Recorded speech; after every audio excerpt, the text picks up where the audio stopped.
If you've been awake at all last week, you've certainly heard that Director of National Intelligence Tulsi Gabbard unveiled declassified documents she claims offer overwhelming evidence of a treasonous conspiracy by President Barack Obama and his top officials to sabotage Donald Trump's 2016 victory and presidency. Now, there's been plenty of political bantering about this online, but what does the law have to say? This week, we examine Gabbard's revelations, explore whether the evidence holds up under scrutiny, and lay out the serious legal consequences at stake if a president and his staff truly meddled in an election. Along the way, we'll revisit historic examples of election interference in the U.S. to remind ourselves that even at the brink, America has always found a way back from the edge. Let's jump in. Gabbard, a former Democratic congresswoman who became the Director of National Intelligence in 2025, took the extraordinary step of declassifying intelligence records from 2016 to 2017. Here's a summary of what those documents reveal. In the months leading up to the November 2016 election, the U.S. intelligence community did not believe Russia was attempting to sway the outcome by hacking. A September 2016 intelligence community memo noted Russia probably is not trying to influence the election by using cyber means to manipulate voting infrastructure. Even after the election on December 7, 2016, the Director of National Intelligence, James Clapper's briefing stated foreign adversaries did not use cyber attacks on election infrastructure to alter the U.S. presidential election outcome. 2 days later, on December 9, 2016, President Obama convened his top national security officials, including Clapper, John Brennan, the CIA director, Susan Rice, National Security Advisor, John Kerry, Secretary of State, Loretta Lynch, Attorney General, Andrew McCabe, FBI Deputy Director, and others for a closed-door meeting on a sensitive topic, Russia. That same day, an urgent task came from the White House. Clapper's executive assistant emailed intelligence community leaders that, per the president's request, they were to produce a new assessment on the tools Moscow used and the actions it took to influence the 2016 election, with them leading a team from CIA, FBI, NSA, and DHS. The evening of the December 9th meeting, news headlines suddenly blared a dramatic story. The Washington Post broke a scoop that the CIA had a secret assessment concluding Russia intervened in 2016 to help Donald Trump win. Other outlets echoed that Russia's leadership wanted Trump in the White House, citing unnamed officials. Gabbard argues these were false statements, leaked by Obama officials to create a public narrative that Russia had thrown the election to Trump. On January 6, just weeks before Trump's inauguration, the intelligence community released an unclassified intelligence community assessment with blockbuster conclusions. It stated President Vladimir Putin ordered an influence campaign in 2016 aimed at the U.S. presidential election, specifically a campaign to undermine Hillary Clinton and help elect Donald Trump. The report detailed Russian cyber activities, hacking and releasing Democratic emails, the DNC Podesta leaks, and a sophisticated social media propaganda effort to influence public opinion. According to Gabbard, however, the January 6th assessment directly contradicted the intelligence community's own findings from the previous 6 findings, which, as I've discussed, had not seen a concerted Russian attempt to alter the election outcome. After investigating behind closed doors for months, Gabbard asserts that the January 2017 Russia report was politicized and built on discredited information. In her words, Obama's team knew it was false, even as they compiled it. One key piece of manufactured intelligence she highlights is the notorious Steele dossier, a private opposition research memo full of salacious, unverified claims about Trump's ties to Russia. Gabbard suggests that the elements of that report and subsequent Trump-Russia investigations were based on evidence insiders already knew was unreliable or manufactured, all to cast doubt on Trump's legitimacy. Gabbard connects the dots from the Obama administration's actions to the turmoil of the following years. The January 2017 intelligence assessment provided the basis for a drumbeat of suspicion and accusations against Trump. It seeded countless media smears about Trump colluding with Russia, led to the appointment of special counsel Mueller, and even influenced impeachment proceedings. What began as an intelligence report snowballed into the Russiagate scandal that dogged Trump's presidency.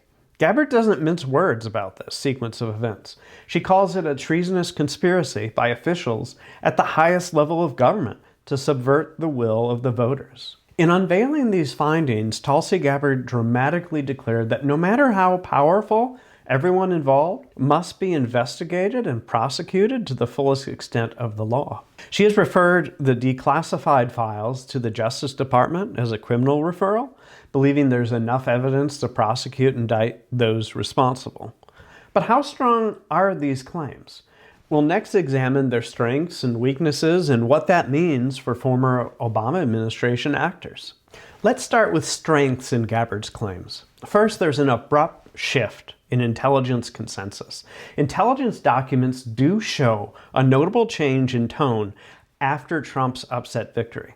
Earlier in 2016, the intelligence community's classified assessments focused on Russia's capability, or lack thereof, to hack election machinery, repeatedly judging that they did not or probably would not affect votes. Only after Obama's December meeting did the focus pivot to how Russia influenced public opinion. Obama's directive to produce a new Russia report per the president's request demonstrates an active White House role. It's certainly possible this process was driven by political urgency. The outgoing administration potentially wanted to shape the narrative as it handed over power. Even mainstream reporting at the time noted that Obama had ordered a broad intelligence review into election meddling before leaving office. The timing, immediately post-election, and the quick turnaround raise eyebrows and lend some credence to Gabbard's view that political considerations could have influenced the analysis. What's another strength to Gabbard's claims? Well, the leaked news stories match the alleged narrative. Gabbard points to that December 9, 2016 Washington Post leak as evidence of a coordinated spin campaign. Indeed, the Washington Post story cited unnamed officials claiming the CIA concluded Putin helped Trump win, which was a bombshell headline. Notably, the article omitted the nuance that Russia's interference did not involve changing votes, focusing instead on hacking Democrats and propaganda. That leak, coming right after Obama's meeting, suggests someone inside the government wanted to solidify a public narrative that Trump's win was tainted by Kremlin meddling. Gabbard calls those leaked assertions false, and while false might be too strong, it's true that no evidence ever emerged that Russia hacked voting machines or altered vote counts. This lends weight to Gabbard's claim that Obama-era officials were feeding a storyline to media outlets and potentially exaggerating aspects of the intel for political effect. A third strength to Gabbard's claims, questionable intelligence tradecraft. Even some in the intelligence community have since acknowledged problems with how the Russia assessment was done. A recently declassified House Intelligence Committee review found that only a small number of analysts were involved in drafting the January 2017 intelligence assessment, and it criticized then CIA Director John Brennan for pushing the judgment that Putin favored Trump despite weak evidence. In fact, that House report says the conclusion about Putin's preference relied on a scant, unclear, and unverifiable fragment from a single source without proper vetting. It also questioned whether the now debunked Steele dossier influenced the assessment and raised concern that alternative viewpoints were not fully considered. These findings support the notion that the intelligence process may have been biased or rushed, aligning with Gabbard's contention that the intelligence community's judgment was skewed by political motives. Now, there are some weaknesses in Gabbard's claims. The first is conflating two different issues. Perhaps the biggest flaw in Gabbard's argument is that she mixes up two separate questions. Did Russia hack or alter actual votes? And did Russia try to influence the election by other means? These are not the same, yet Gabbard portrays the January 2017 intelligence community report as contradicting earlier intel, simply because the focus changed. In reality, no one ever claimed Russia altered votes, but it's well established that Russia tried to interfere on Trump's behalf through hacking and disinformation. The early intelligence community memos that Gabbard cites, saying Russia lacked the tech to hack voting machines, do not conflict with the later conclusion that Russia interfered via hacked emails and propaganda. Gabbard was conflating statements about Russian attempts or success in altering voting infrastructure with assessments about Russian attempts to influence the election outcome via social media and releasing hacked emails. A second weakness that's prominent in Gabbard's release is Russia did meddle. There's broad consensus on that point. Gabbard's rhetoric about a manufactured hoax might leave the impression that the entire idea of Russian interference was invented, but the evidence of Russian meddling in 2016 is overwhelming and agreed upon across party lines. The Mueller investigation, for example, established that Russia interfered in the 2016 presidential election through two major operations: a social media disinformation campaign and the hacking and leaking of Democratic emails. Mueller indicted 26 Russian individuals and entities for these activities. Likewise, a bipartisan Senate Intelligence Committee inquiry in 2018 to 2020 exhaustively reviewed the intelligence and concluded that the intelligence community presents a coherent and well-constructed basis for the case of unprecedented Russian interference in the 2016 election. The Republican-led Senate report said it found no reason to dispute the intelligence community's conclusions about Russia's motives and actions. This consensus undercuts Gabbard's implication that the whole Russia affair was a mirage. Gabbard's disclosures highlight real misconduct and raise important questions about political influence over intelligence. There were clear abuses like reliance on the Steele dossier and media leaks that justify outrage. However, her narrative also glosses over the real Russian interference that did occur, and it assumes a level of coordinated criminal intent by Obama and company that's not definitely proven by the documents released so far. The truth may lie somewhere in between. Perhaps Obama's team did push an intelligence narrative to undermine Trump, but they did so using Russia's very real meddling as the vehicle. As often, partisans on each side will emphasize different pieces of the puzzle. Well, what about the legal consequences here?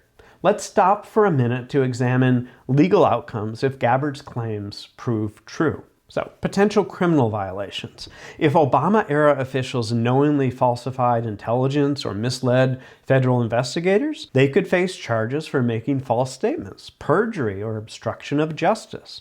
For example, if an official leaked classified information they knew was false, that could be prosecuted as a crime.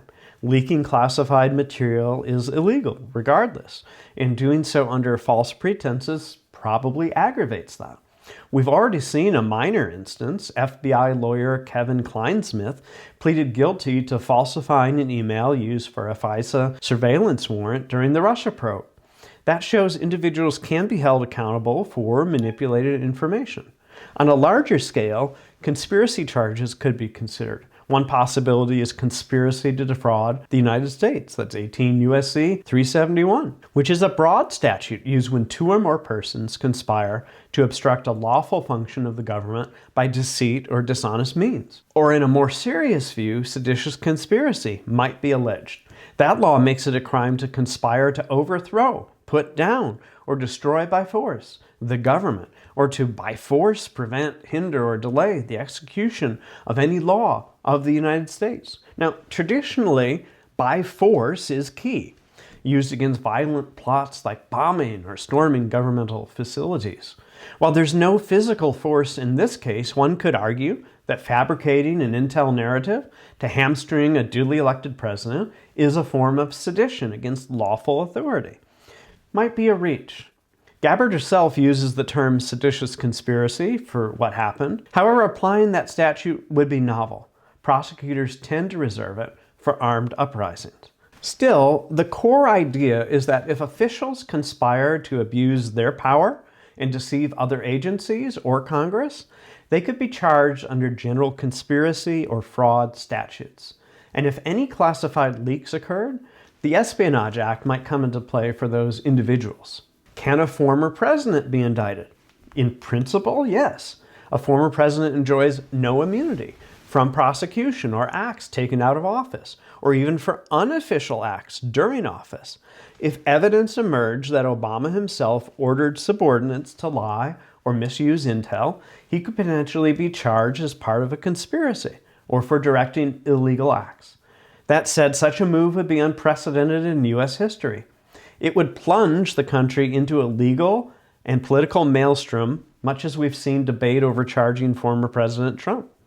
The Justice Department would have to weigh the strength of the evidence and the national interest.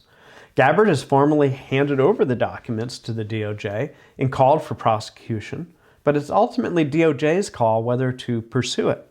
Any prosecution of Obama or his closest aides would require clear evidence of criminal intent, not just bad judgment.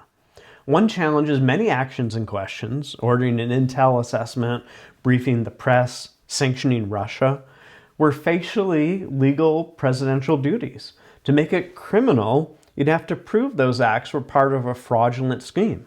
It's a high bar, a very high bar. Nonetheless, no one is above the law if a thorough investigation finds that crimes were committed. Indictments could follow, ex-president or not. We're in an era where even former presidents, like Trump, are facing indictments, so it's not impossible. What about investigations and oversight? Short of criminal charges, there are other avenues to address wrongdoing. Congressional investigations can spotlight and condemn abuse of power. In fact, House Republicans in this scenario have already done a review, the 44-page report Gabbard released, and could hold hearings to question Obama-era officials under oath. While Congress can't prosecute, it can expose facts and recommend reforms or referrals. There's also the option of a special commission or a special counsel appointment. An independent prosecutor could be tasked to specifically investigate Obama's handling of 2016 intelligence. A variety of lesser options could be explored too, like the House holding censure or official condemnation of President Obama. It could also lead to legal reform, implementing more legal restrictions concerning intelligence use. Next, we're going to examine how this compares to what presidents and the federal government have done in the past. In 1972, operatives tied to President Richard Nixon's re-election campaign were caught burglarizing the Democratic National Committee headquarters at the Watergate complex, an illegal espionage effort to undermine his political opposition. The subsequent cover-up spiraled into a constitutional crisis. Nixon abused federal agencies to attack his enemies, even ordering tax audits of political opponents as a form of harassment. He tried to sic the CIA on the FBI to halt the investigation, an obstruction of justice captured on the infamous smoking gun tape. By 1974, the House Judiciary Committee approved articles of impeachment against Nixon for obstruction of justice and abuse of power, citing that he used federal agencies to harass his political enemies and even authorized illegal break-ins. Public outrage was so great that Nixon resigned in disgrace to avoid impeachment, and dozens of officials were convicted for Watergate-related crimes. The scandal's fallout eroded Americans' trust in government and led to reforms aimed at reining in executive power and intelligence agencies. An earlier example of weaponized federal power was the FBI's covert COINTELPRO counterintelligence program, run under Director J. Edgar Hoover from 1956 to 1971. COINTELPRO was a series of secret and illegal FBI projects aimed at surveilling, infiltrating, discrediting, and disrupting domestic political groups deemed subversive. Targets ranged from civil rights organizations and anti-Vietnam War activists to prominent individuals like Dr. Martin Luther King Jr. and other dissidents. FBI agents with tacit executive approval engaged in dirty tactics, wiretaps without warrants, spreading false rumors, infiltration, intimidation, effectively weaponizing law enforcement against U.S. citizens for their political beliefs. A 1975 Senate inquiry, the Church Committee, later revealed that COINTELPRO, designed to disrupt and discredit the civil rights and anti-war movements, had even included Martin Luther King and elected officials among its targets. The exposure of COINTELPRO sparked public outrage. It showed a clear abuse of power and violation of constitutional rights, leading to new oversight laws to prevent domestic spying. Then there's Operation Mockingbird. Operation Mockingbird. Mockingbird refers to alleged CIA efforts beginning in the early Cold War, late 1940s, early 1950s, to influence American and international media through covert recruitment of journalists, funding front groups, and promoting pro-U.S. propaganda. Although the precise scope remains debated, congressional findings in the 1970s confirmed CIA ties to journalists and media outlets domestically and abroad. The CIA reportedly maintained secret relationships with dozens of reporters and organizations to shape narratives about U.S. policies and global events. Sadly, our nation's history reveals troubling episodes when intelligence agencies, domestic spying, and manipulation of news were weaponized to sway public opinion or even elections. Yet, each time America faced such scandals, we responded by confronting abuses head-on, demanding accountability, and implementing lasting reforms. From Watergate to COINTELPRO to Operation Mockingbird, Americans didn't just lament the darkness. We used it as a catalyst for renewal, strengthening the guardrails that protect our democracy. Today's revelations, troubling though they may be, offer yet another opportunity to reaffirm our commitment to transparency, oversight, and the ideals of justice that define us as a nation. Let's jump into what this all means in terms of the legal fallout and rule of law. Validating Gabbard's claims would likely trigger unprecedented legal consequences. Former President Obama and high-ranking officials could face investigations or even criminal charges for abuse of power or conspiracy. Gabbard herself insists that no matter how powerful, every person involved in this conspiracy must be investigated and prosecuted to the fullest extent of the law. Holding leaders accountable would affirm that no one is above the law. Still, this edges America into uncharted territory, the prosecution of a prior administration by its successor. Democracies typically avoid the tit-for-tat criminalization of political rivals because selective prosecution can corrode the rule of law. The Justice Department would be under immense pressure to prove any charges are based on solid evidence and not political vengeance. This moment would demand a delicate balance, ensuring accountability for genuine wrongdoing while reassuring the public that this isn't just a partisan purge. What about the erosion of democratic norms? The peaceful handover of power from one president to the next is a bedrock American tradition. If it's proven that a departing administration worked covertly to undermine the incoming one, that tradition is gravely undermined. Such actions would constitute a direct attack on the norms of mutual acceptance that keep our republic stable. It signals that some leaders were unwilling to respect the people's vote in 2016, and that's a precedent that damages the unwritten code that binds our democracy. Future outgoing presidents might be tempted to sabotage their successors if they believe everyone does it. The result? Every transition of power could become a bitter backstage battle, rather than a goodwill exchange. This would normalize what Gabbard called a years-long coup attempt, shattering the public's expectation that electoral losers will gracefully step aside. It also weakens our Constitution's safeguards. Intelligence agencies are not meant to serve political parties. They swear loyalty to the Constitution.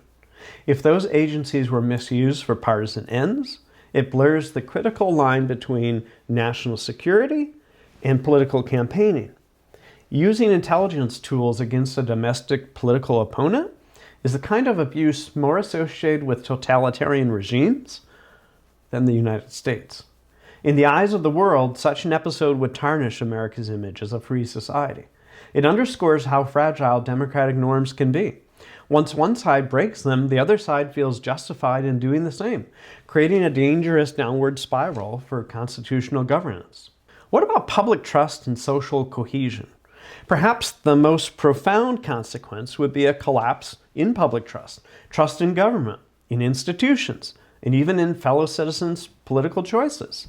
Polls already show that an overwhelming majority of Americans, around 70%, are concerned about FBI or intelligence agency interference in elections. Confirmation of an actual conspiracy would take that concern to new heights. For many of Donald Trump's supporters, such validation would be a vindication of what they long suspected, that a deep state worked against their chosen president. Even among the broader public, there's agreement that reforms are needed to prevent political bias in federal law enforcement. On the other side of the aisle, Obama's defenders might feel the investigation is itself a partisan witch hunt, especially given that earlier bipartisan inquiries found no evidence of any politicization in the 2016 intelligence assessment. This clash of perceptions could further tear at our social fabric. Americans would be left asking, can we ever trust our institutions again? When one half of the country sees the intelligence community as sabotaging an election, and the other half sees the new administration as weaponizing justice to settle scores, faith in neutral, nonpartisan governance is the casualty. This mistrust isn't abstract. It affects whether people believe election results or even comply with the law. A government that half the country believes is illegitimate faces a real crisis of governability. Moreover, community tensions could escalate. Already, political tribalism runs hot. A scandal of this magnitude might provoke public protest or even civil unrest. Media institutions would also come under more scrutiny. Recall that in this scenario, Obama-era officials leaked information to the press to damage Trump. If those reports are now proven false, trust in mainstream media will erode yet further, especially among conservatives who felt the media too eagerly ran with the anti-Trump narrative. The public may come to see major news outlets as complicit in propaganda campaigns. Rebuilding trust would require soul-searching in journalism, a recommitment to skepticism and balance. Overall, a validated conspiracy would pour fuel on the bonfire of polarization, making it significantly harder to find common ground on any issue. What does it say about America if a president can be undermined from within by those who came before? And conversely, what does it say if each new leader feels entitled to use power to punish their predecessors? These questions should unsettle every American regardless of party. At stake is something larger than any single election or scandal. It's the principle that the people's will, freely expressed at the ballot box, must be honored and protected as sacred. When that principle is violated, either by secret plots or by partisan score settling, the very legitimacy of American democracy is called into question. The drama unfolding isn't a reality TV feud. It's a stress test of our constitutional system. Will we allow trust in our institutions to crumble? Will we shrug as democratic norms erode? Or will we demand better? History teaches that great republics can fall from within, not just from the ambitions of the powerful, but from the apathy of the citizenry. We must not let wariness or cynicism blind us to what's happening. Instead, this is a moment for patriotic vigilance. In the end, this is a wake-up call. It's a call for transparency, accountability, and historical awareness. We might ask ourselves, as Benjamin Franklin did, whether we can keep our republic. That will depend on our willingness to confront uncomfortable truths. If intelligence agencies were misused, Americans deserve to know how and why. If officials crossed lines, they must face consequences, not out of revenge, but to reassert the principle that our government serves the people, not political parties or personalities. And if we find ourselves divided in our interpretation of these events, then we must strive to revive a shared commitment to facts and democratic norms.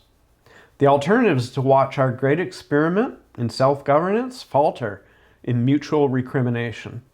As we close this investigation, the picture is undeniably dramatic, even dystopian. But there's hope in facing hard truths. America has weathered dark chapters before and emerged stronger by learning from its mistakes. Today, we stand at such a juncture. Will this controversy spur us to reinforce the guardrails of a free society? Will future presidents and Congresses put country over party to ensure intelligence and justice are above reproach? These are the questions we must all contemplate. The answers will shape the future of America. I'm Benjamin Barr, and I'm thrilled that you came with us today to explore these controversies. My job as a constitutional litigator is to give you the tools necessary to solve today's constitutional puzzles. Please be sure to like and subscribe on this channel, as it greatly helps my educational project, and join us next week as we explore yet another constitutional controversy.